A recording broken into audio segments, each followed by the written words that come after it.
Hello friends, welcome to TS education. Friends, আমরা তোমাদেরকে যে গ্রুপ ডি এবং এনটিপিসি যে আমাদের কোর্সটা চলছে 60 দিনের সম্পূর্ণ ফ্রি কোর্স, আর সেখানে আগের দিন আমরা তোমাদেরকে আমাদের ফিজিক্সের যেই চ্যাপ্টার রয়েছে অর্থাৎ ইউনিট অ্যান্ড মেজারমেন্ট চ্যাপ্টারটা সম্পূর্ণ কমপ্লিট করে দিয়েছি। আর কোয়েশ্চেন যেগুলো রয়েছে অর্থাৎ এমসিকিউ প্রশ্নগুলো আমরা দেখো 2-3টে চ্যাপ্টার যখন কমপ্লিট হয়ে যাবে টোটাল এমসিকিউ নিয়ে আমরা আলোচনা করব, ঠিক আছে? কারণ আর যেহেতু আমাদের কাছে দেখো 60 দিনে আমাদের কোর্স কমপ্লিট করতে হবে, সিলেবাসও ভাস্ট পরিমাণ, সেই জন্য আমাদের ভিডিওগুলো একটু বড় হবে। জাস্ট ভিডিওটা একদম শেষ পর্যন্ত দেখবে, কারণ প্রত্যেকটা পয়েন্ট কিন্তু ভিডিও খুব ইম্পর্টেন্ট। কারণ আমরা একদম ডিটেলসে এখানে আলোচনা করব। আগের দিনে ভিডিও তোমরা দেখেছো, আগের দিনে ভিডিওটা যদি দুটো পার্ট হয়ে গেছে, কিন্তু একই দিনে আমরা তোমাদেরকে দুটো পার্টে দিয়ে দিয়েছি পরপর। টেকনিক্যাল কিছু এররের জন্য এটা হয়েছিল, দুটো পার্ট হয়ে গেছিলো।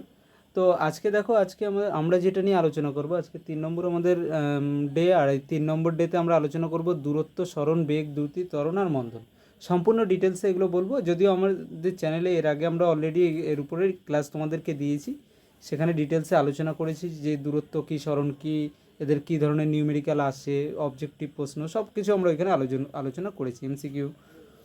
তো এইখানেও আমরা ডিটেলসে আলোচনা করব, কারণ অনেকে হয়তো ওই ক্লাসগুলো অ্যাটেন্ড করোনি, কিন্তু এইখানে আমরা তোমাদেরকে যেভাবে আলোচনা করব প্রত্যেকটা টপিক ধরে ধরে, সেই জন্য অবশ্যই ভিডিওটা শেষ পর্যন্ত দেখবে।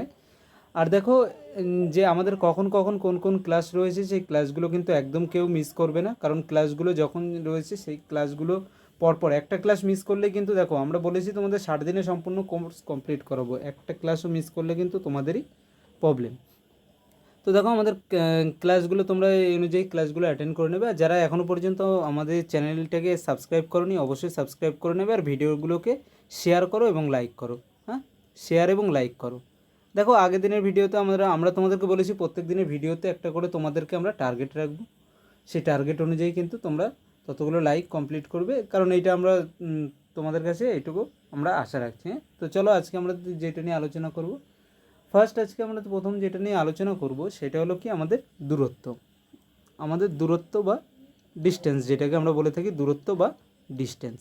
এই দূরত্ব বা ডিস্টেন্স যেটা রয়েছে এটা অ্যাকচুয়ালি কী সেটা নিয়ে আমরা এখানে আলোচনা করব। তাহলে দেখো ডিস্টেন্স বলতে কী বোঝায়, যদি আমরা বলি যে ডিস্টেন্স কী, তাহলে ডিস্টেন্স বলতে অ্যাকচুয়ালি আমাদের কী বোঝায়, যে কতটা আমরা গেলাম, পথ গেলাম, সেটাকে আমরা ডিস্টেন্স বলি। আমরা যদি সাধারণ ভাষায় কোনো ডিস্টেন্স মানে কি যদি বলতে চাই, তাহলে আমরা বলতে পারি যে আমরা কতটা পথ গেছি সেটাই আমাদের ডিস্টেন্স হয়, তাই তো? এবার দেখো, ধরে নাও যে আমরা এ থেকে একটা যাত্রা শুরু করলাম। এ থেকে আমরা ধরো যাচ্ছি কোনো সরলরেখা বরাবর, প্রথমে বি অবধি গেলাম, বি থেকে ধরো আবার সিতে গেলাম, সি থেকে আবার ধরো ডিতে গেলাম। এবার যদি আমাদের দূরত্ব বলা হয়, ডিস্টেন্স মানে হলো টোটাল এই যে পথ যেটা আমরা অতিক্রম করলাম না, এ থেকে বি, বি থেকে সি, সি থেকে ডি, এই টোটাল যেই পথটা অতিক্রম করলাম, এই টোটাল পথটার যে লেন্থ বা দৈর্ঘ্য যেটা, সেই দৈর্ঘ্যটাকে বলা হয় আমাদের দূরত্ব। ঠিক আছে, মানে কি দূরত্ব যদি বলা হয় এখানে কি হবে, ধরে নিলাম আমাদের দূরত্ব যদি, তাহলে কী হয়ে যাবে, A B plus BC plus CD, এটা হলো আমাদের টোটাল কী হয়ে যাবে, ডিস্টেন্স। টোটাল দূরত্ব হলো এটা আমাদের হয়ে গেল, মানে টোটাল পথের লেন্থ যেটা সেটা আমাদের, দৈর্ঘ্য যেটা সেটা আমাদের টোটাল দূরত্ব, অর্থাৎ প্রাথমিক অবস্থান আর অন্তিম অবস্থান অবধি পৌঁছতে আমাদের টোটাল যতটা পথ আমরা গেছি তার দৈর্ঘ্যটাকে। এখন আরেকটা যেটা আসে সরণ, চলে আরেকটা এখানে টার্ম আসে দেখবে আমাদের সরণ। সরণ বা যাকে বলা হয় কি ডিসপ্লেসমেন্ট। এই ডিসপ্লেসমেন্ট বা সরণ বলতে কি বুঝি আমরা, দেখো ডিসপ্লেসমেন্ট বা সরণ কি, এইটাও অ্যাকচুয়ালি কি হয়ে যায় আমাদের দূরত্ব হয়ে যায় একটা। এইটাও কি অ্যাকচুয়ালি একটা এক ধরনের দূরত্ব বলতে পারি, ওয়ান টাইপ অফ ডিস্টেন্স। মানে কেমন, আমরা যদি এই এ থেকে বি, এই যেই পথটা গেলাম সেই সেম পথটাকে আমরা দেখি, দেখো এ থেকে বিতে গেলাম, প্রথমে আমরা বি থেকে সিতে গেলাম, সি থেকে আমরা ধরো এই ডি বিন্দুতে গেলাম। আমরা যদি এই পথ ধরে চলি তাহলে কি দূরত্বের ক্ষেত্রে আমরা দেখেছি যে টোটাল পথের দূরত্ব, কিন্তু সরণ কি বলছে, সরণ বলছে যে প্রাথমিক অবস্থান, অর্থাৎ প্রাথমিক অবস্থান কোনটা, কোথায়, এই এতে ছিল, আর অন্তিম অবস্থান যেটা রয়েছে অর্থাৎ শেষে যেখানে গিয়ে পৌঁছলো, এদের মধ্যে সবথেকে ক্ষুদ্রতম যেই দূরত্বটা হয়, অর্থাৎ কি প্রাথমিক অবস্থান এবং অন্তিম অবস্থানের মধ্যে ক্ষুদ্রতম দূরত্বকে তার সরণ বলা হয়। মানে কি দেখো, এইখান থেকে এই পথের যদি আমরা ক্ষুদ্রতম দূরত্ব বের করি, তাহলে আমরা কীভাবে বের করতে পারি, আমরা বলতে পারি এই যেটা রয়েছে এইভাবে, এই ডাইরেক্ট যদি পথে আমরা এইভাবে যেতে পারি এই জায়গায়, তাহলে সেটা আমাদের ক্ষুদ্রতম দূরত্ব হবে। অর্থাৎ ক্ষুদ্রতম দূরত্ব আমাদের কোনটা হয়ে যাবে, এ থেকে ডি। দেখো প্রাথমিক অবস্থান আর অন্তিম অবস্থান যেটা আমরা যাচ্ছি একটা নির্দিষ্ট দিকে যাচ্ছি, প্রাথমিক অবস্থান থেকে নির্দিষ্ট দিকে যাচ্ছি আমরা। আগেরটার ক্ষেত্রে কি কোনো দিক ছিল? দিক ছিল না, একবার এই দিক যাচ্ছি এই দিক যাচ্ছি। কিন্তু সরণের ক্ষেত্রে কি হচ্ছে, এর ক্ষুদ্রতম দূরত্ব অর্থাৎ প্রাথমিক অবস্থান আর অন্তিম অবস্থানের ক্ষেত্রে এই ডাইরেক্ট সোজাসুজি যেই পথটা হচ্ছে আমাদের এডি, এই পথটাকে আমাদের এর সরণ বলা হয়। কি বলা হয়? এর সরণ। তাহলে অ্যাকচুয়ালি কি, দেখো আমাদের যেই দূরত্ব যেটা রয়েছে, দূরত্বটা অ্যাকচুয়ালি কি শুধুমাত্র পথের মানটা বলছে যে কতটা দৈর্ঘ্য পথ যাচ্ছে। তাহলে এটা কি, এটা একটা স্কেলার রাশি, স্কেলার রাশি। কারণ কি এর এর তো কোনো নির্দিষ্ট দিক নেই। কিন্তু সরণের ক্ষেত্রে মানে আমাদের দূরত্ব যেটা, তার কোনো নির্দিষ্ট দিক নেই। কিন্তু সরণের ক্ষেত্রে আমরা কি দেখছি, একটা নির্দিষ্ট দিক এ থেকে ডি এর দিকে, অর্থাৎ দিকও আমাদের রয়েছে। সুতরাং এটা একটা আমাদের কি ভেক্টর রাশি, অর্থাৎ মানও রয়েছে প্লাস দিকও রয়েছে, সেজন্য এটা একটা ভেক্টর রাশি। ঠিক আছে, আগেরটা কি হলো, আগেরটা হলো আমাদের কি স্কেলার রাশি, আর এটা হলো একটা ভেক্টর রাশি। এরপর আমাদের যেটা দেয় সেটা হলো কি, আমাদের 1 নম্বরে এটা আমরা দেখতে পেলাম। 2 নম্বর কি আমরা বলতে পারি যে এই যে দূরত্ব যেটা রয়েছে এর এককটা কী হয়ে যাবে, মিটার হতে পারে, সেমি হতে পারে। সেটা সিজিএসে হলে সেমি হবে, মিটার হতে পারে, মিলিমিটার, সব কিছু হতে পারে। আমাদের ফুট হতে পারে, আমাদের যে কোনো কিছু হতে পারে এইখান থেকে। কিলোমিটার হতে পারে, নটিক্যাল মাইল হতে পারে, দূরত্ব যে কোনো কিছু হতে পারে আমাদের। অর্থাৎ দৈর্ঘ্যের যা একক সেগুলো যে কোনো কিছু আমাদের এর একক হতে পারে। এবারে এসআই পদ্ধতিতে যে অ্যাকচুয়ালি যেগুলো নিই আমরা, এসআই পদ্ধতিতে আমাদের মিটার হয়, আর সিজিএস পদ্ধতিতে আমাদের কী হয়ে যায়, সেমি হয়ে যাবে। আর এপিএস পদ্ধতিতে কী হয়ে যাবে, ফুট হয়ে যাবে এপিএস পদ্ধতিতে, তাই তো। তাহলে সরণের ক্ষেত্রে কী হবে, সরণেরও একই জিনিস হবে। কারণ কি, সরণও এক প্রকার কি দূরত্বই বোঝায়, আমাদের কতটা পথ, ডাইরেক্ট পথটা বোঝালেও কি একই জিনিস বোঝায়। তাহলে এরও ক্ষেত্রে আমরা কি বলতে পারি, এরও মিটার, সেমি, ফুট, অর্থাৎ এসআই, সিজিএস আর এপিএস পদ্ধতিতে হবে। এখন যদি বলা হয় এর মাত্রা কি, এর যদি আমরা মাত্রা বলি, তাহলে মাত্রা কি, দেখো প্রত্যেকটা আমরা যখন পড়বো তার রিলেটেড সবগুলো পড়ে নেবো, কারণ মাত্রা আলাদাভাবে মনে রাখার আমাদের তো কোনো দরকার নেই। এর যদি মাত্রা বলতে হয় তাহলে কি, এটা কি দৈর্ঘ্যের একক, মানে কি শুধুমাত্র এল বলতে পারি এর মাত্রা। দৈর্ঘ্য কি শুধুমাত্র আমরা কী দিয়ে বোঝাবো, এল দিয়ে বোঝাতে পারি। বা যদি তিনটে দিয়েই আমাদের বোঝাতে হয় তাহলে আমরা লিখতে পারি m⁻0, l⁻0, l⁻0 নয়, l⁻1, t⁻0। এইটা হলো আমাদের মাত্রা। তাহলে এইটার ক্ষেত্রেও কি, এটাও যেহেতু দূরত্ব বোঝাচ্ছে একই জিনিস হবে। এর ক্ষেত্রেও আমরা বলতে পারি মাত্রা ওই একই জিনিস হবে, যে কোনো একটা। ঠিক আছে, শুধুমাত্র এল দিয়েও প্রকাশ করতে পারি, বা যদি তিনটে রাশি দিয়ে বোঝায় m⁻0, l⁻1, t⁻0, এভাবে বোঝাতে পারি। তাহলে বিষয়টা বুঝতে পারলে দূরত্ব ডিস্টেন্স সম্বন্ধে নিশ্চয়ই কোনো রকম প্রবলেম নেই। কারণ কি, দূরত্ব কী হলো, টোটাল যতটা পথ গেল সেই পথের দৈর্ঘ্য। আর সরণ কী হলো, প্রাথমিক অবস্থান আর অন্তিম অবস্থানের মধ্যে ডাইরেক্ট সবচেয়ে সর্বনিম্ন যেই দূরত্বটা রয়েছে সেই দূরত্বটাকে আমরা কি বলছি, সরণ। আর সরণ যেহেতু সর্বনিম্ন দূরত্বটা বলছে, মানে এইখান থেকে ওই পর্যন্ত, অর্থাৎ নির্দিষ্ট দিকটাকে নির্দিষ্ট করে দিচ্ছে। সুতরাং আমরা কি বলতে পারি, এর কি রয়েছে, নির্দিষ্ট দিকও রয়েছে, সেজন্য সরণ একটা ভেক্টর রাশি। এরপর যেটা চলে আসে আমাদের, সেটা কি চলে আসে, আমরা সেটার দিকে চলে যাব। এরপর আমাদের কোনটা চলে আসে দেখে নিই আমরা। আমাদের এরপর যেটা চলে আসে সেটা আমাদের কি রয়েছে, আমাদের এরপরে যেই টপিকটা আসছে সেই টপিকটা আমাদের কি আসছে, যে আমরা সরণ দেখলাম, দেখলাম। এখন আমাদের আসছে কি, বেগ। দেখো প্রথমে বিষয়টা বলে নিচ্ছি, তারপরে তোমাদেরকে এর রিলেটেড সম্পূর্ণ আলোচনা করব আমরা। যখন বেগ পড়বো, কী ধরনের নিউমেরিক্যাল আসে, কীভাবে সূত্র আসে, সম্পূর্ণ আলোচনা করব। ঠিক আছে, এরপর আসে বেগ, বা যাকে বলে থাকি ইংলিশে কি, ভেলোসিটি। বেগ বা ভেলোসিটি বলতে কী বোঝায়, বেগ বা ভেলোসিটি মানে একটা নির্দিষ্ট দিকে একক সময় যে পরিমাণ দূরত্ব অতিক্রম করে। অর্থাৎ ভেলোসিটি যদি আমরা ভি দিয়ে প্রকাশ করি, তাহলে ভেলোসিটিকে আমরা কী লিখতে পারি, নির্দিষ্ট দিকে যে দূরত্ব অতিক্রম করে তাকে কী বলা হয়, সরণ বলা হয়, বাই সময়। সরণ বাই সময়ও লিখতে পারি এটাকে। অর্থাৎ সরণকে আমরা কী দিয়ে লিখেছিলাম, ডিসপ্লেসমেন্ট, অর্থাৎ ডি দিয়েই লিখেছিলাম।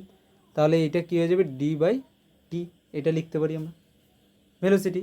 অর্থাৎ একটা নির্দিষ্ট দিকে একক সময়ে যে পরিমাণ দূরত্ব অতিক্রম করে তাকে ওর কী বলা হবে, তাকে ওর ভেলোসিটি বা বেগ বলা হবে। তাহলে ভেলোসিটির ক্ষেত্রে আমরা কি বলতে পারি, একটা হলো ভেলোসিটি পাই, আর একটা কী পাই আমরা, দ্রুতি বা স্পিড, যাকে বলা হয় কি, দ্রুতি বা স্পিড।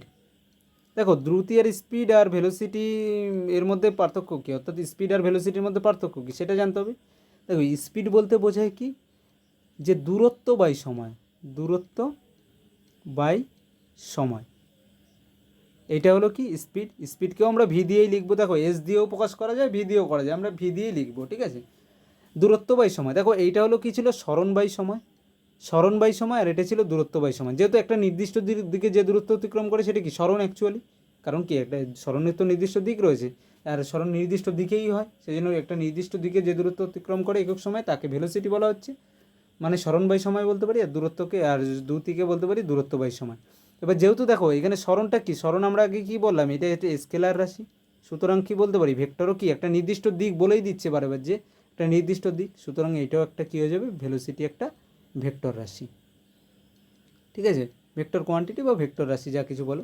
আর তাহলে এটা কী হয়ে যাবে, যে এটা দূরত্ব বাই সময়, দূরত্ব তো স্কেলার রাশি, এটা কি পড়েছি আমরা এর আগে আমরা পড়েছি, এটা একটা স্কেলার রাশি, এটা যদি স্কেলার রাশি হয় তাহলে এটাও কী হয়ে যাবে আমাদের স্কেলার রাশি হয়ে যাবে, স্কেলার কোয়ান্টিটি, তাই তো, স্কেলার কোয়ান্টিটি বলে দিতে পারি আমরা। তাহলে বুঝতে পারলাম মানে বেগ আর দ্রুতির মধ্যে কী পার্থক্য, দ্রুতি মানে হলো দূরত্ব বাই সময়, যে দূরত্ব আমরা যাচ্ছি বাই সময়, একক সময় যে দূরত্ব যাচ্ছি, আর ভেলোসিটি মানে হলো একটি নির্দিষ্ট দিকে যে দূরত্ব যাচ্ছি একক সময়, মানে কি সরণ বাই সময়, নির্দিষ্ট দিকে একক সময় যে দূরত্ব যায় সেটাকে কী বলা হয়, অ্যাকচুয়ালি সরণ, কারণ সরণ কি এটা দূরত্ব, একটা নির্দিষ্ট দিকের দূরত্বকে সরণ বলা হয়। তাহলে এটা কোনো রকম নিশ্চয়ই প্রবলেম কারণ নেই। এখন কি হয়েছে, এর একক বলতে হচ্ছে, বলা হয় যে এর একক কী, এর একক কী হবে, তাহলে দেখো এটা কি পেয়েছি আমরা, ডিস্টেন্স বাই টাইম, তাই তো, ডিসপ্লেসমেন্ট বা ডিস্টেন্স যাই এটা কি দৈর্ঘ্যের একক বাই এটা সময়ের একক, তাহলে দৈর্ঘ্যের একক এসআই পদ্ধতিতে কি মিটার পার সেকেন্ড হয়ে যাবে, সিজিএস পদ্ধতিতে কী হয়ে যাবে সেমি পার সেকেন্ড, আর এফপিএস পদ্ধতিতে কী হয়ে যাবে ফুট পার সেকেন্ড, তাই তো। সময়ের একক কি, সবসময় সময়ের একক সেকেন্ড জানি আমরা, আর দূরত্বের এককটা কী হয়ে যাবে, দূরত্বের একক আমাদের কী বলে হয়ে যাবে, মিটার হতে পারে, সেমি হতে পারে, ফুট হতে পারে, যেই একক যেই আমরা যেই পদ্ধতিতে নিই, তাই তো। তাহলে এইটাও কি আমাদের দূরত্ব, যদি স্পিড বলি, স্পিড বা গতি যদি দ্রুতি যদি আমরা বলে থাকি, দ্রুতিও কি একই জিনিস, এটাও কি অ্যাকচুয়ালি কি এটা ভেক্টর রাশি নয়, স্কেলার রাশি, কিন্তু কি এও একটা কি বোঝায় আমাদের দূরত্ব বাই সময়, অর্থাৎ ডি বাই টিকেই বোঝায় আমাদের, তাই তো। তাহলে কি বলতে পারি, এইটাও আমাদের বলতে পারি কি, এইটারও একক কী হয়ে যাবে মিটার পার সেকেন্ড এসআই পদ্ধতিতে, সিজিএস পদ্ধতিতে সেমি পার সেকেন্ড, আর এফপিএস পদ্ধতিতে ফুট পার সেকেন্ড। এখন যদি মাত্রা বলা হয়, মাত্রা কি দুটোরই মাত্রা সেম হবে, কারণ একই জিনিস, একটা হলো কি ভেক্টর রাশি আর একটা হলো স্কেলার রাশি, তাই তো। একটা কি এইটাই তিন রয়েছে, 3 নম্বর আমরা কি বলতে পারি, মাত্রা কী হয়ে যাবে তাহলে আমাদের এম এল লিখছি, এটা কী হয়ে যাবে, মাত্রা কী হয়ে যাবে আমাদের কি দৈর্ঘ্যের মাত্রা, অর্থাৎ এল বাই কী লিখবো টি লিখবো, তাই তো, দৈর্ঘ্য বাই সময় এটা মাত্রা হওয়ার কথা, তাহলে এটাকে সাজিয়ে লিখলে কী হয়ে যায় এল টি to the power -1, T to the পাওয়ার -1, এটা হয়ে গেল আমাদের এর মাত্রা। কারণ কি এল কি দৈর্ঘ্যের একক, আমাদের দেখো এটা কি আছে অ্যাকচুয়ালি দৈর্ঘ্য বাই সময়, তাই তো, তাহলে দৈর্ঘ্যের একক কী বলতে, দৈর্ঘ্যের মাত্রা কি এল, আর সময়ের মাত্রা টি, এল বাই টি, অর্থাৎ এল টি টু দি পাওয়ার -1, তাহলে এরও ক্ষেত্রে মাত্রা কী হয়ে যাবে, এরও ক্ষেত্রে মাত্রা একই হয়ে যাবে এল টি টু দি পাওয়ার -1। আর যদি এম লিখতে হয় তাহলে কি এম টু দি পাওয়ার 0 লিখে দেবো, একসাথে তিনটে মিলিয়ে যদি লিখতে হয়। এবার একটা জিনিস দেখো, আমরা যখন এর আগে আলোচনা করেছি যে আমরা সরণ আলোচনা করেছি আর দূরত্ব আলোচনা করেছি, তাই তো। চলো আগে চলে যাই আমরা আরেকবার।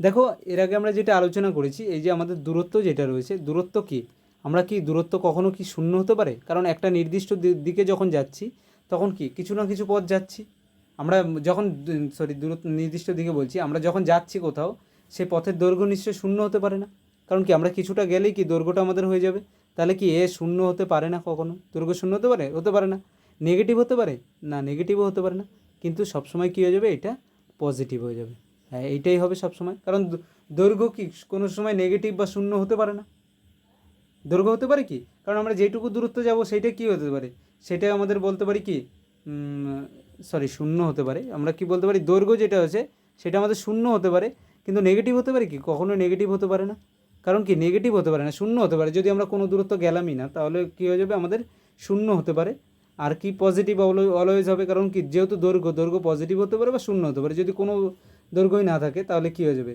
তাহলে শূন্যও হতে পারে বা পজিটিভ হতে পারে, কিন্তু কখনো নেগেটিভ হতে পারে, নেগেটিভ হতে পারে না। সেরকম কিন্তু সরণের ক্ষেত্রে কি, সরণের ক্ষেত্রে আমরা বলেছি একটা নির্দিষ্ট দিকে যে দূরত্ব যাচ্ছে, তাহলে কি সরণ পজিটিভ তো হতে পারে, এইটুকু বুঝতে পেরেছি আমরা, আর শূন্যও হতে পারে, কারণ কি ধরো আমরা এই প্রান্ত থেকে এইভাবে গেলাম, এই পর্যন্ত গেছি আমরা, এ থেকে বিতে গেছি তো আমরা,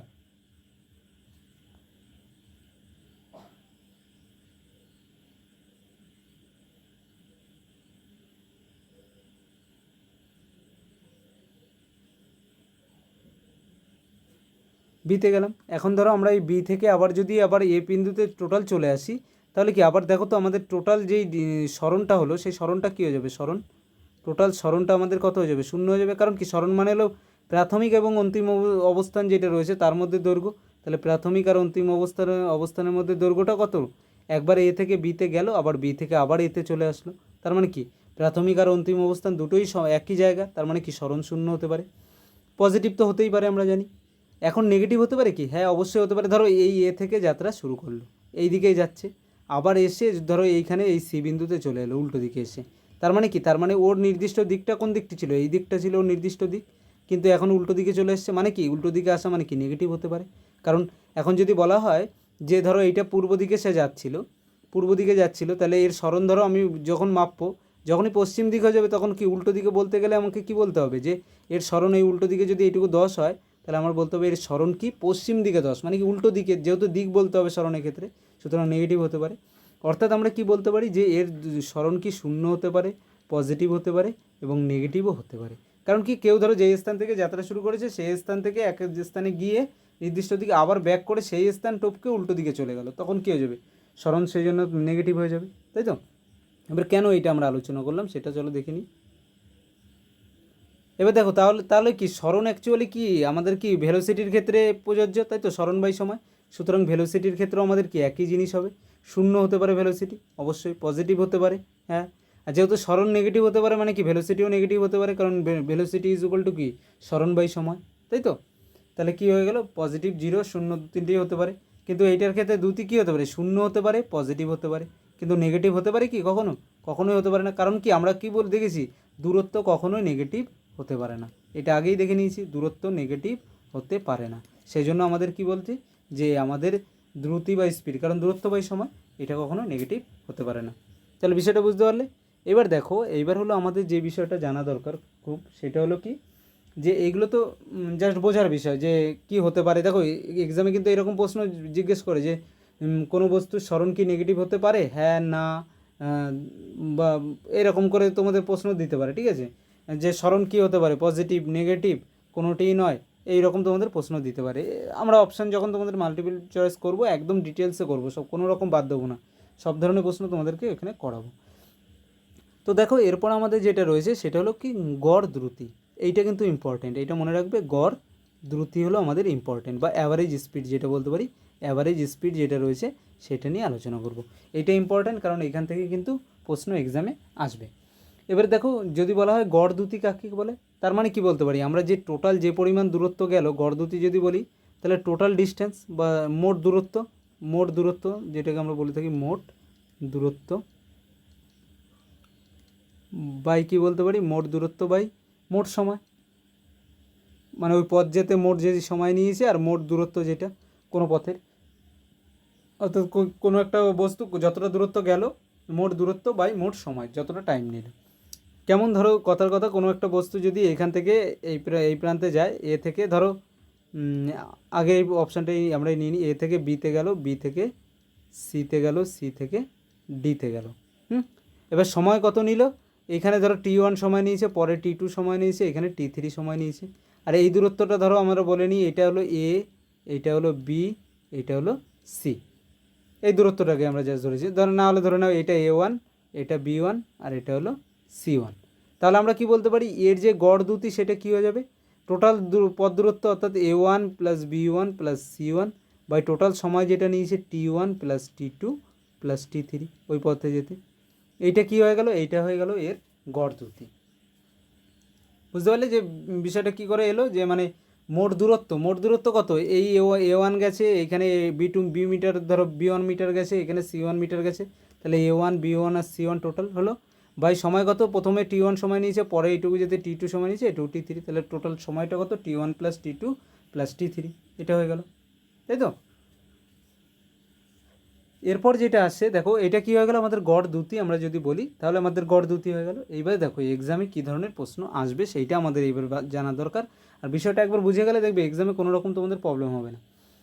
তাহলে অ্যাকচুয়ালি এখানে আমরা কি পেলাম, এখানে আমরা অ্যাকচুয়ালি পেলাম যে বেগ ইজ ইকুয়াল টু কি আমাদের, বেগ ইজ ইকুয়াল টু হলো আমাদের দূরত্ব বাই, বেগ নয় মানে তুমি বেগের বদলে এটাকে ধরে নাও দ্রুতি, অর্থাৎ স্পিড, অ্যাকচুয়ালি ধরে নাও স্পিড ইজ ইকুয়াল টু কী হয়ে যায়, ডিস্ট্যান্স বা দূরত্ব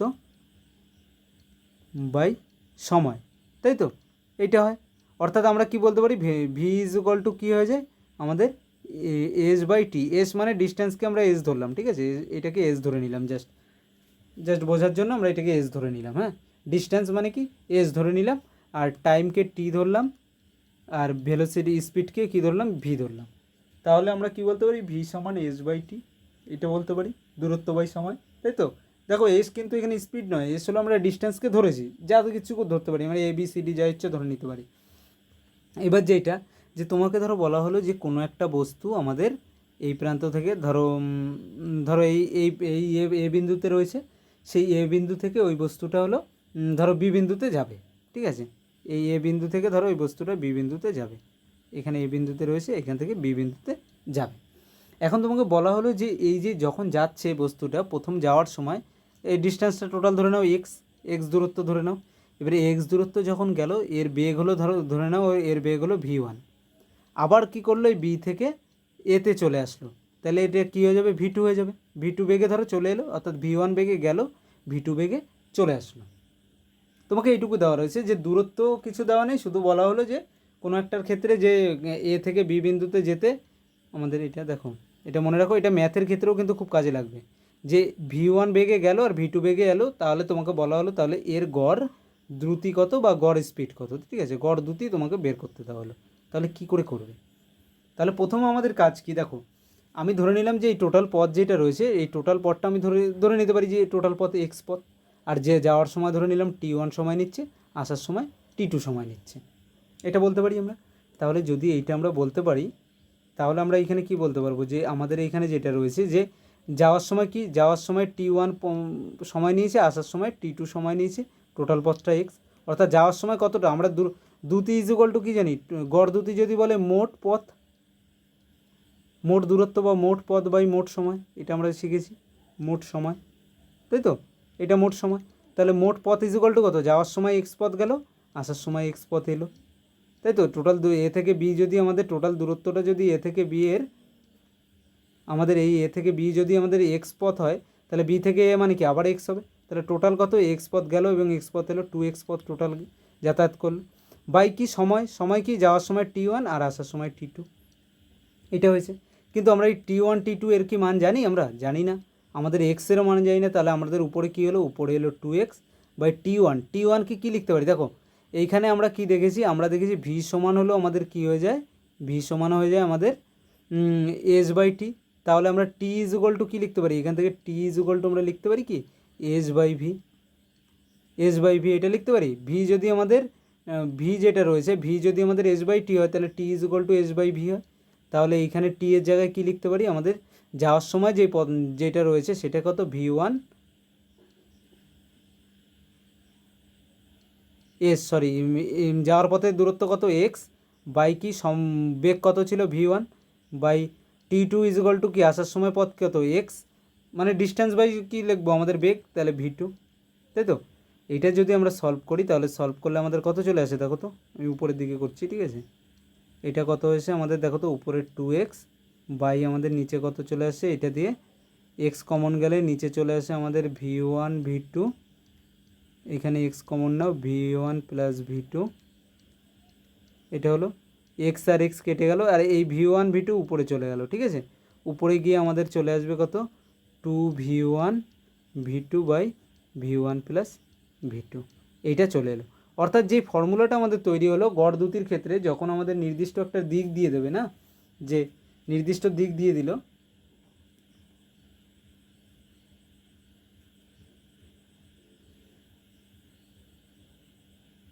অর্থাৎ যখন আমাদের একটা নির্দিষ্ট দিক দিল, অর্থাৎ এ থেকে ধরো বিতে গেছে, বিষয়টা আরেকবার বলে দিই, দেখো প্রবলেম হতে পারে, এ থেকে বিতে গেছে, যাওয়ার সময় কি দেখেছি, টোটাল পথটা হলো এক্স, ঠিক আছে, যাওয়ার সময় V1 বেগে গেছে, আসার সময় V2 বেগে এসছে, যাওয়ার সময় ধরলাম T1 সময় নিয়েছে, আসার সময় T2 সময় নিয়েছে, এইটা।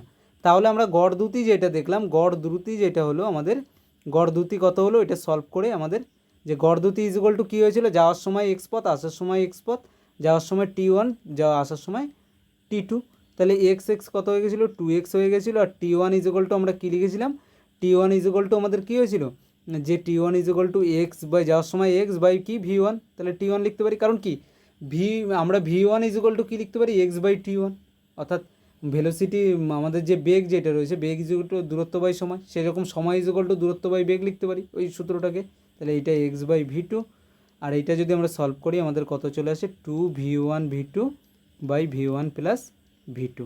এটা কখন হবে, যখন ধরো তোমাকে কোনো গড় দ্যুতি যেটা বের করতে দেওয়া হলো, গড় দ্যুতি যেটা বের করতে দেওয়া হলো ধরো ভি, তাহলে সেটার ক্ষেত্রে কখন এইটা হবে, যখন আমাদের টোটাল পথটা যেটা রয়েছে না, টোটাল পথ যেটা রয়েছে এই পথটা যখন আমাদের সমান, ঠিক আছে, এই টোটাল পথটা যখন সমান আর একটা পথ যাচ্ছে আর একটা পথ যখন আসছে, অর্থাৎ যে ভি ওয়ান বেগে যাবে এবং ভি ওয়ান বেগে যখন ভি টু বেগে আসবে, তখন গড় দ্যুতি যেটা হবে সেটার সূত্র হলো এটা। এটা দেখবে তোমরা টাইম অ্যান্ড ডিস্টেন্সে যখন আমরা অঙ্ক করবো তখনও এটা কিন্তু আমাদের কাজে লাগবে, ঠিক আছে। তো এইখান থেকে প্রশ্ন দেবে আমাদের, তাহলে এই ফর্মুলাটা কিন্তু অবশ্যই লিখে রাখো। এবার সেকেন্ড আমাদের একটা ফর্মুলা আসে, যেই ফর্মুলাটাও খুব ইম্পর্টেন্ট, সেটা নিয়ে আলোচনা করব আমরা, ঠিক আছে। কারণ দেখো ফর্মুলাগুলো ইম্পর্টেন্ট, আর কীভাবে এলো সেটা জানতে হবে তোমাদেরকে। এখন ধরো তোমাকে বলা হলো যে কোনো একটা পথ যাচ্ছ, সে পথটা তোমাদের বলা হলো ধরো এ থেকে বিতেই যাচ্ছ, আবার ধরে নিই ধরো, আচ্ছা ধরো এটা পি থেকে আমরা কিউতে যাচ্ছি, পি থেকে কিউ পথে গেলাম। এখন তোমাকে বলা হচ্ছে যে টোটাল যে পথটা আমরা যাচ্ছি যে টোটাল পথটাকে দুটো ভাগ করে নিলাম, হাফ হাফ করে, ঠিক আছে। এই হাফ পথ যখন গেলাম, সেই হাফ পথ আমরা ধরো কথার কথা ভি ওয়ান বেগে গেলাম, আর বাকি পথটাকে আমরা ভি টু বেগে গেলাম, ওইখানে পৌঁছালাম, অর্থাৎ কিউতে গিয়ে পৌঁছালাম। এখন আমাদের বলা হচ্ছে তাহলে যে আমাদের গড় দ্যুতি কত হবে এইটার ক্ষেত্রে। তাহলে একটা জিনিস দেখো, আমরা যদি ধরে নিই টোটাল পথটা যদি এক্স 2x ধরে নিই, আমরা মনে মনে 2x ধরে নিলাম, ঠিক আছে। তাহলে আমরা কি বলতে পারি, এই অর্ধেক পথ এক্স, এই অর্ধেক পথ এক্স। কেন 2x ধরেছি দেখো, যদি এক্স ধরতাম তাহলে এক্স বাই টু এরকম আসতো, ভগ্নাংশ নিয়ে কাজ করে আমাদের লাভ নেই, আমরা 2xই ধরে নিলাম টোটাল পথটাকে। তাহলে কি এক্স এক্স হয়ে গেল, আমাদের ভগ্নাংশ থাকলো না, তাই তো। আমি যদি এক্স ধরি তাহলে দু জায়গায় কি এক্স বাই টু করে অর্ধেক অর্ধেক হয়ে যাবে, তখন ভগ্নাংশের ক্যালকুলেশন করতে হবে, আমি সেজন্য 2x ধরে নিলাম, যে টোটাল পথটা হলো 2x। এখন আমাদের অ্যাভারেজ স্পিড বের করতে বলেছে, তাহলে average speed is equal two আমরা কী জানি, আমাদের যদি গড় দ্যুতি যেটা রয়েছে, এটা কোন ক্ষেত্রে বলেছি, যে অর্ধেক অর্ধেক পথ। দেখো আগের বার কী হয়েছিল, আগের প্রশ্নে ছিল আমাদের যে একটা ডিস্টেন্স গেছে ভি ওয়ান বেগে, আবার ভি টু বেগে এসছে, আর এটাই আমাদের বলা হচ্ছে না অর্ধেক পথ ভি ওয়ান বেগে গেছে আর বাকি অর্ধেক পথ হলো আমাদের ভি টু বেগে গেছে। তাহলে আমাদের কী জানি, আমাদের সূত্র কী জানি আমরা, যে যাওয়ার সময় কতটা পথ গেছে, total x plus x, total এতটা পথ গেছে, 2x পথ গেছে। তাহলে এই এক্স পথ যেতে কতটা সময় নিয়েছে, যাওয়ার সময় ধরো টি1 অর্ধেক পথে ধরো টি1 সময় নিয়েছে, বাকি অর্ধেক পথে টি2 সময় নিয়েছে, একই ধরনেরভাবে ধরে নিলাম আমরা, হ্যাঁ, যে ভি1 বেগে এই এক্স পথ যেতে টি1 সময় নেয়, আর ভি2 বেগে বাকি অর্ধেক পথ যেতে সময় নেয় কত, টি2। তাহলে বাই কী হয়ে যাবে, টোটাল দূরত্ব কত, এক্স 2x বাই টি1 প্লাস টি2, এটা হয়ে গেল। তাহলে এইটা উপরটা কত হয়ে যাবে 2x, আর টি1কে আমরা কী লিখতে পারি, সেই একই যেইভাবে রয়েছে সেইভাবে আমরা সূত্র দিয়ে লিখতে পারি টি1কে। এখন আমরা টি1কে ওইটা না লিখে দেখো এই একটা ফর্মুলা থেকে আমরা কতগুলো ফর্মুলা পাবো সেটা আমি তোমাদেরকে বলছি। যে ধরো আমরা এই এক্স যেটা রয়েছে, এই এক্স যেই পদটা রয়েছে সেই এক্সটাকে আমরা এটা লিখতে পারি। তো দেখো আমরা শিখেছি তো ভি সমান সমান আমাদের কী হয়ে যায়, এস বাই টি। তার মানে কি এস সমান ভিটি, এটা বলতে পারি। এস মানে কি দূরত্ব, ঠিক আছে, এখানে এক্স ধরেছি, সে যা কিছু আমরা ধরতে পারি।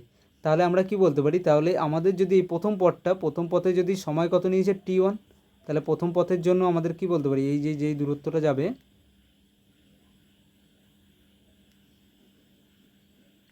এই যে টোটাল পথ প্রথম যেটা যাবে সেটার জন্য আমরা কি বলতে পারি, যদি বেগ v1 হয় আর তাহলে টাইম কত নেবে টি1, প্রথমে এইটুকু পথ যেতে কত সময় নেবে, এই এক্স ইজ ইকুয়াল টু কী লিখতে পারি, প্রথমে এক্স ইজ ইকুয়াল টু লিখতে পারি v1 টি1, আর পরের এক্স ইজ ইকুয়াল টু লিখতে পারি v2 টি2।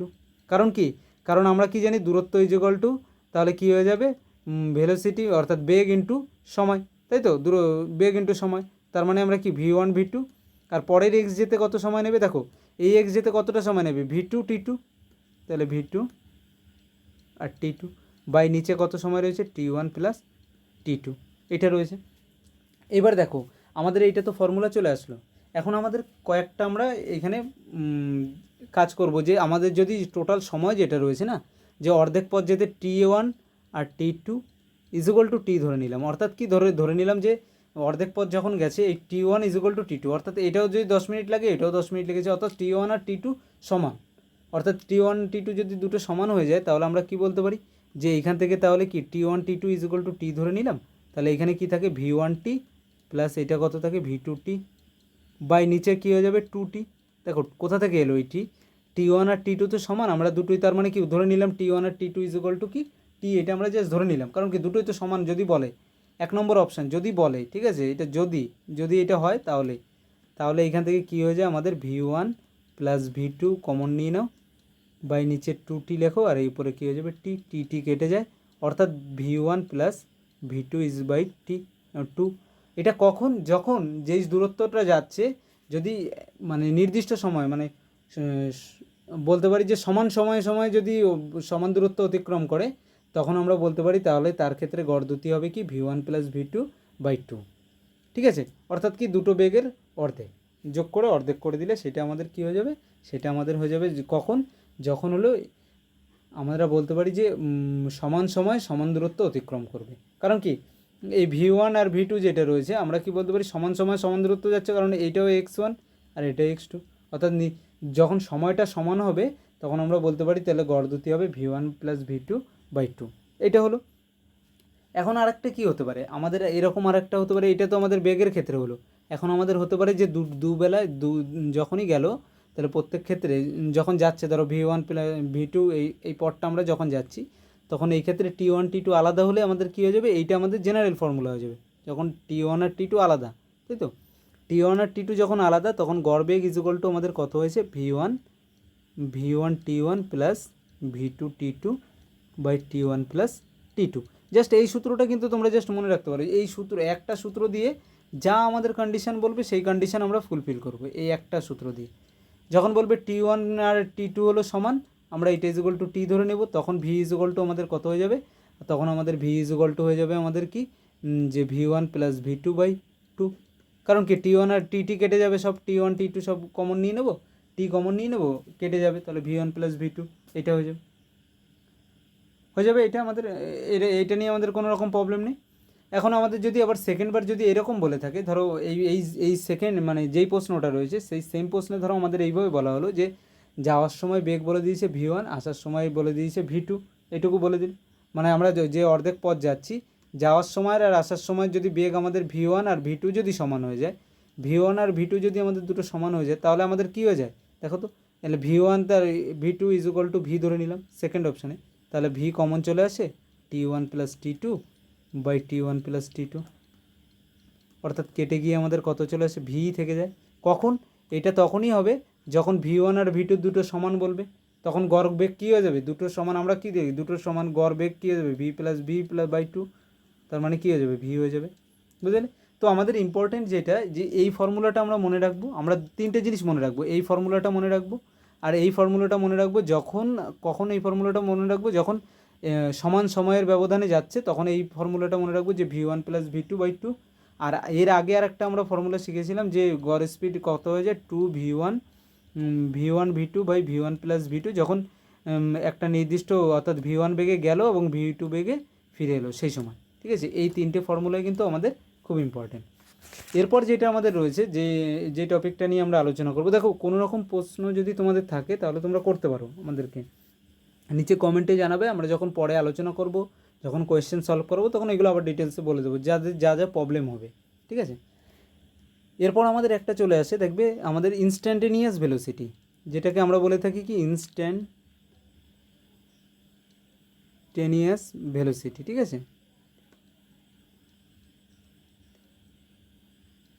ইনস্ট্যান্টেনিয়াস ভেলোসিটি বা তাৎক্ষণিক বেগ যেটা মানে কি, দেখো এটাকে আমরা অ্যাকচুয়ালি কী দিয়ে লিখি বলো তো, তাৎক্ষণিক বেগ মানে একটা নির্দিষ্ট মুহূর্তে বেগ কত আছে, একটা নির্দিষ্ট মুহূর্তে তোমাকে বলা হলো হঠাৎ এখন তোমার বেগ কত, সেই নির্দিষ্ট মুহূর্তে অর্থাৎ ক্ষুদ্র সময়ের ব্যবধানে যে পরিমাণ সময়, ক্ষুদ্র সময়ে, ঠিক আছে, ক্ষুদ্র সময়ে যে ভেলোসিটি বা বেগ হয় সেটাকে আমরা কি বলে থাকি, সেটাকে বলে থাকি আমরা তাৎক্ষণিক বেগ, যেটাকে আমাদের কী লেখা হয় limit t tends to 0 dx by dt is equal to এইটা দিয়ে আমরা লিখে থাকি, এটা জাস্ট মনে রেখে দাও। অর্থাৎ ক্ষুদ্র সময় তাৎক্ষণিক বেগ মানে কি একদম ক্ষুদ্র সময় কোনো মুহূর্তের বেগ যেটা, সেই মুহূর্তে যেটা, যেমন যদি আমাদের বলা হয় যে কোনো মুহূর্তে আমরা তো বেগ মাপি না, যে আমাদের একটা গাড়ির যে বেগগুলো আমরা মেপে থাকি সেগুলো অ্যাকচুয়ালি কী বেগ, গাড়িতে আমরা এক মুহূর্তে দেখি এখনই আমাদের বেগ রয়েছে ধরো 30 কিলোমিটার পার আওয়ার, একটু পরেই দেখলাম 32 কিলোমিটার পার আওয়ার, তাহলে কি ওইগুলো কি অ্যাকচুয়ালি তাৎক্ষণিক বেগ। গাড়ির যেগুলো মাপি সেগুলো আমাদের কী হয়ে যায়, তাৎক্ষণিক বেগ বা ইনস্ট্যান্টেনিয়াস ভেলোসিটি। আরেকটা কি চলে আসে আমাদের, যেটা জানা দরকার, যে রিলেটিভ ভেলোসিটি বা আমাদের আপেক্ষিক বেগ। ঠিক আছে, রিলেটিভ ভেলোসিটি বা যেটাকে বলে থাকি কি আপেক্ষিক বেগ, এই জিনিসটা কি দেখো, যদিও আমাদের সিলেবাসে এটা নিয়ে অত বেশি কিছু নেই, তবুও আমি তোমাদেরকে বলে দিচ্ছি। রিলেটিভ ভেলোসিটি বা আপেক্ষিক বেগ কী দিয়ে লেখা হয়, আমরা যখন কোনো একটা বেগ যেটা রয়েছে না, কোনো একটা নির্দিষ্ট দিকে ধরো বেগ যাচ্ছে, সেটাকে এইভাবে লেখা হয় এ বি। এর মানে হলো এই এর বেগ বি এর সাপেক্ষে এর যা বেগ। ঠিক আছে, যদি বলা হয় যে ভি অফ এ বি মানে হলো এর সাপেক্ষে বি এর সাপেক্ষে এর বেগ, অর্থাৎ V of A minus V of B, এইভাবে লেখা হয়। ঠিক আছে, তার মানে কি, আমরা যদি কখনো বলে থাকি যে ভি অফ এ বি, এর মানে হলো যে এই এর ভেলোসিটি বি এর সাপেক্ষে কত, সেইটাই আমাদের বোঝায়। ঠিক আছে, এটা মনে রাখবে। যদি ভি অফ বি এ লিখতো, বি এ এইভাবে লেখা থাকে, অনেক সময় প্রশ্ন এইভাবে দিয়ে দেয় ভি অফ বি এ, তাহলে ভি এ মাইনাস ভিবি না ভিবি মাইনাস ভি এ, এটা এইসব দিয়ে দেয়। ঠিক আছে, তাহলে কী করবে, প্রথমটা ভিবি মাইনাস ভি এ। ঠিক আছে, এটাই হয় আমাদের কি, এই আপেক্ষিক মানে যে ভেলোসিটি যেটা রয়েছে বা রিলেটিভ ভেলোসিটি। বুঝতে পারলে, এই নিয়ে কোনো কনফিউশন নেই। এইটা থেকে জাস্ট এরকম প্রশ্ন দিয়ে দেয় তোমাদের অপশানে, এটা নিয়ে অতটা তোমাদের জানা দরকার নেই।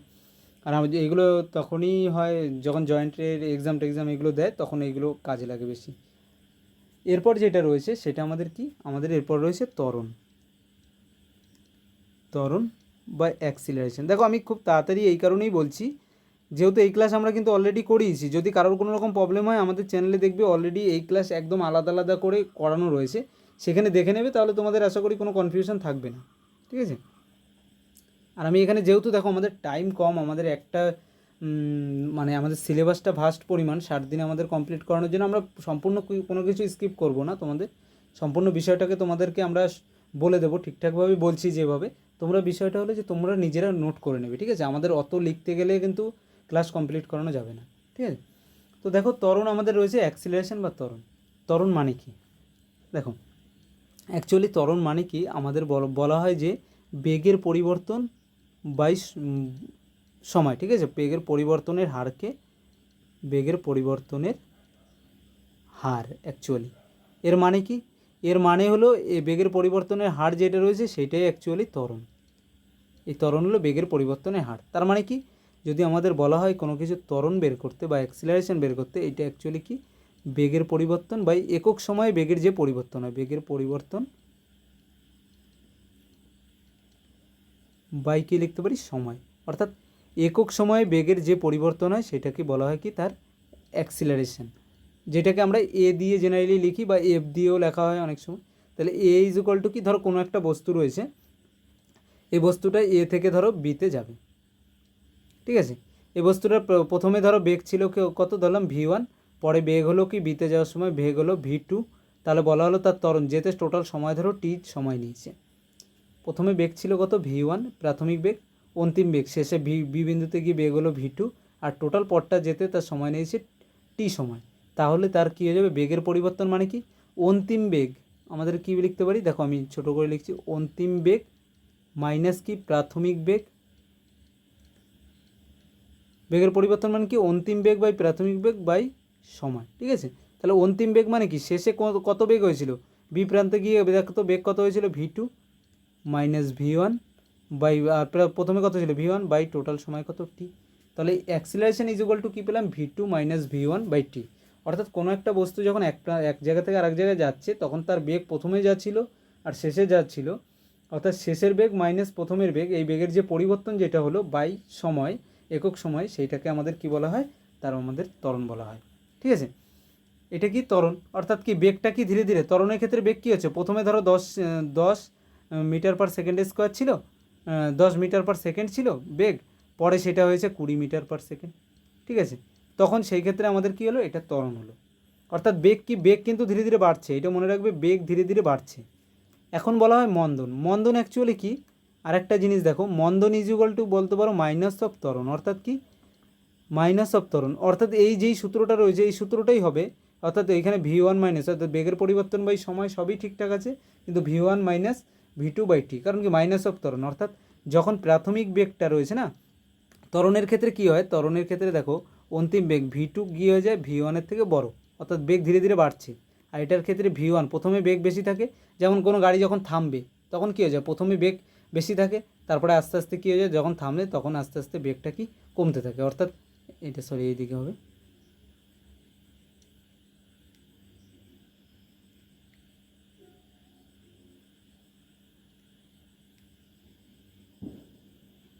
অর্থাৎ এটা কি বলতে পারি, V1 কি প্রাথমিক বেগটা আমাদের কী ছিল, বেশি ছিল, আর পরে বেগটা যেটা হবে ধীরে ধীরে কমতে থাকবে।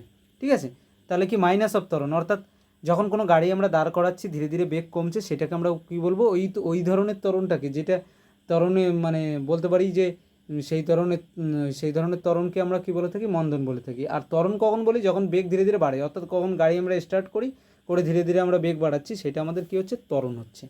ঠিক আছে, এবার দেখো এটা কী হলো, ত্বরণ মন্দন, এটা আমাদের হলো, তাই তো। এবার ত্বরণ মন্দন দিয়ে আমাদের কী ধরনের প্রশ্ন আসে, যদি আমাদের বলা হয় যে ত্বরণ মন্দন জিনিসটা কী, ত্বরণ মন্দন থেকে কী ধরনের প্রশ্ন আসে, সেগুলো আমাদের জানা দরকার। তবে তার আগে একটা কথা দেখো, আমি এর আগে যখন তোমাদের বেগ নিয়ে আলোচনা করেছি, বেগে তোমাদের একটা কথা যেটা বলা হয়নি, যে কারোর বেগ তো শূন্য হতে পারে, কারো বেগ শূন্য হতে পারে, তো বেগ শূন্য হতে পারে, কারণ কোনো বস্তু যদি স্মরণ শূন্য হয়ে যায় তাহলে কী হয়ে যাবে, বেগ শূন্য হয়ে যাবে। স্মরণ শূন্য হলে বেগ অবশ্যই শূন্য হয়ে যাবে, কারণ কি বেগ ইজ ইকুয়াল টু আমরা কী জানি, স্মরণ বাই সময়, এটা পড়েছি, স্মরণ বাই সময়। অর্থাৎ কোনো একটা বস্তু এক জায়গা থেকে যাত্রা শুরু করে এক প্রান্তে গেল, এক জায়গায় গেল, আবার ঘুরে ফিরে সেই বস্তুটা আবার সেই জায়গায় চলে এলো, অর্থাৎ এ থেকে বিতে গেল, বি থেকে সিতে গেল, সি থেকে ডি করে করে আবার সেই প্রাথমিক এ বিন্দুতে চলে এলো। তার মানে কি তার স্মরণ কী হয়ে যাবে, শূন্য হয়ে যাবে, অর্থাৎ বেগও তার কী হয়ে যাচ্ছে, শূন্য হয়ে যাচ্ছে, তাই তো। এবার তার মানে কি, এবার দেখো ত্বরণের ক্ষেত্রে আমরা কী দেখেছি, ত্বরণের ক্ষেত্রে আমরা দেখেছি যে ত্বরণ কখন আমাদের, তাহলে ত্বরণ ইজ ইকুয়াল টু আমাদের কখন হয়ে যাবে, V2 মাইনাস V1/T, এটা। তাহলে ত্বরণ কি শূন্য হতে পারে, অবশ্যই হতে পারে। যদি V2 আর V1 দুটোই সমান হয়, তাহলে আমরা কি বলতে পারি যে V2 আর V1 দুটোই সমান, তাহলে আমরা ধরে নিলাম V2 V1 দুটোই যদি সমান হয়, তাহলে V2 মাইনাস V1 এটা ইজ ইকুয়াল টু কত হয়ে যাবে, এটা ইজ ইকুয়াল টু আমাদের তাহলে 0 হয়ে যাবে। তার মানে ত্বরণও কত হয়ে যাবে, 0/T ইজ ইকুয়াল টু 0। বুঝতে পারলে, আমাদের ত্বরণ ইজ ইকুয়াল টু আমরা জানি কি V2 মাইনাস V1। এখন যদি V2 আর V1 দুটোই সমান হয়, তাহলে দুটো একই জিনিসকে বিয়োগ করলে কী হয়ে যাবে, শূন্য হয়ে যাবে। তাহলে 0/T ইজ ইকুয়াল টু কত হয়ে যাবে, শূন্য হয়ে যাবে। তাহলে ত্বরণ কখন শূন্য হয়, যখন বেগ চেঞ্জ হয় না, অর্থাৎ বেগ যখন কনস্ট্যান্ট থাকে, ধ্রুবক থাকে, বেগ ধ্রুবক থাকলে কী হয়ে যায়, ত্বরণ শূন্য হয়, তাই তো। কারণ কি V1 আর V2 ধরো চেঞ্জই হচ্ছে না, দুটোই সমান, তাহলে এই দুটোই ধরো V এর সঙ্গে সমান, তাহলে আমরা কি লিখতে পারি, V minus V/T is equal two কত হয়ে যাবে, 0 হয়ে যাবে। তাহলে আমরা তিনটে কন্ডিশন পেলাম। একটা কন্ডিশনে কি পেলাম, যখন V1 R V2 is equal to কি সমান, ধ্রুবক অর্থাৎ কনস্ট্যান্ট বা ধ্রুবক অর্থাৎ কনস্ট্যান্ট, হ্যাঁ, তখন আমাদের ত্বরণ কী হয়ে যাবে, ত্বরণ তখন শূন্য হয়ে যাবে। যদি V1 বড় হয়ে যায়, V1 যদি ছোটো হয় আর V2 যদি বড় হয়, তখন সেটার ক্ষেত্রে কী হবে, দেখো এই সূত্রটাকে আমরা সূত্রের ক্ষেত্রে চেক করে দেখো একবার, V2 মাইনাস V1/T, তো এটা ত্বরণ। তাহলে এখন যদি V1টা আমাদের ছোট হয় আর V2 বড় হয়, তাহলে বড়টা থেকে ছোটোটা বিয়োগ করলে কী হবে, পজিটিভ হবে, আমাদের পজিটিভ হবে। তোমরা চেক করে দেখো, এটা ধরো 5 হলো আর এটা 3 হলো, 5 মাইনাস 3 ইজ ইকুয়াল টু কত হয়ে যাবে, তাহলে পজিটিভই হবে, 2 আসবে, নেগেটিভ তো হবে না। এখন যদি 2 নম্বর, এটা হলো 3 নম্বর পজিশন, যদি আমাদের বলা হয় যে বেগটা ধীরে ধীরে কী হচ্ছে, কমছে, অর্থাৎ V1 থেকে V2 কি আরও ছোট, তার মানে কি, তার মানে আমরা বলতে পারি এইটাকে ধরো ছোট, এইটাকে ধরো 3, আর এটা ধরো একটু বড় তার থেকে, এটা 4, তাহলে 3 4 বিয়োগ করলে কত হবে, মাইনাস আসবে, কারণ ছোটোটা দিয়ে বড়টা বিয়োগ করলে কী হয়ে যাবে, মাইনাস আসবে, অর্থাৎ নেগেটিভ হবে। তাহলে পজিটিভ কখন হয়, পজিটিভ হয় যখন V2 এর মান বেশি হয়, অর্থাৎ এই প্রথমেরটা যখন বেশি হবে তখন পজিটিভ হবে, পরেরটা ছোট, কারণ কি বেশি জিনিস থেকে কম জিনিস বিয়োগ করছি। পরে আবার V2 যখন ছোট হয়ে যাবে তখন কী হয়ে যাবে, হচ্ছে যখন গাড়ি ধারছে কমছে, সেটাকে নেগেটিভ হয়ে যাবে, আর যখন দুটোই সমান ধ্রুবক সেই সময় কী হয়ে যাবে, ত্বরণ কী হয়ে যাবে, শূন্য হয়ে যাবে। তাহলে কি এইটা হলো সমবেগের ক্ষেত্রে ত্বরণ কী হয়ে যায়, শূন্য হয়ে যায়। প্রশ্ন যেটা আসে, বেগ কনস্ট্যান্ট মানে কি, সমবেগ, অর্থাৎ বেগ চেঞ্জ হচ্ছে না, তাহলে প্রশ্নটা কী আসে, প্রশ্নটা দেখো কী ধরনের প্রশ্ন আমাদের এক্সামে দেবে, সেটাও আমাদের জানা দরকার সবসময়, ঠিক আছে।